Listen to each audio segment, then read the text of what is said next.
Nous continuons notre formation. Nous allons maintenant voir c'est quoi le courant électrique. Dans la fois passée, nous avons vu la tension.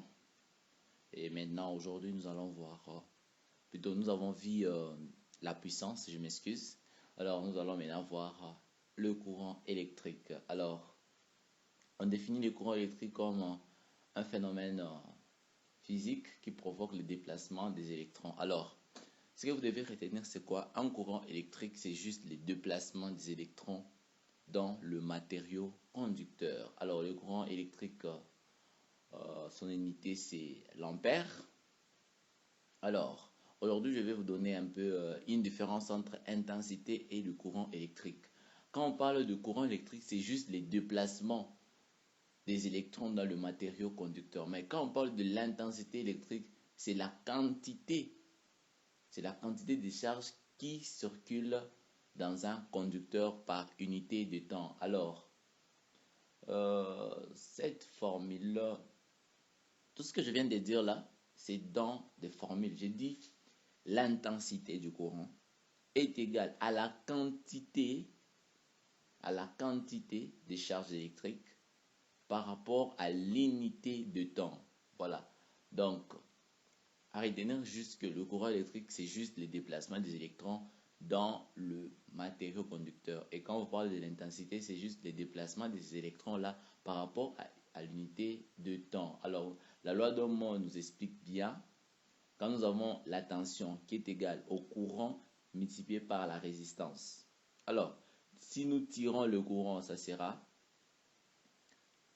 si nous tirons le courant, nous aurons I qui est l'intensité sur I sur R, qui sera par rapport à la loi d'Ohm. Et aussi, il y a des paramètres à retenir, des paramètres que vous devez retenir, parce que ces paramètres nous permettront,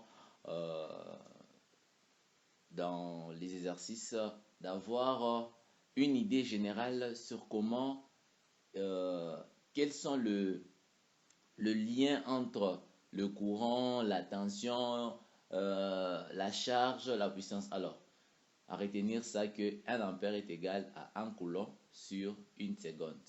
Voilà. Alors, l'intensité électrique, son appareil de mesure, c'est l'ampère-mètre.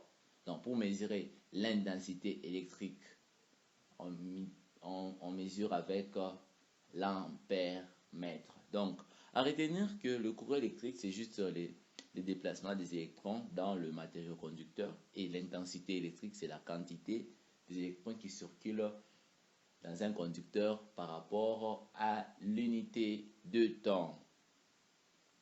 Alors, passons à la puissance. La puissance électrique ou la différence de potentiel ou le voltage correspond juste à la quantité d'énergie transférée entre deux points. Donc, je vais vous expliquer simplement, c'est que la tension électrique, c'est juste la différence, une comparaison entre deux points. Exemple, la phase et les nêtres. Donc, la tension, c'est juste une comparaison entre deux points, qui est soit, exemple, la tension entre la phase et le nêtre. On mesure cette différence. Quelle est la différence? On compare. C'est ça même la tension électrique.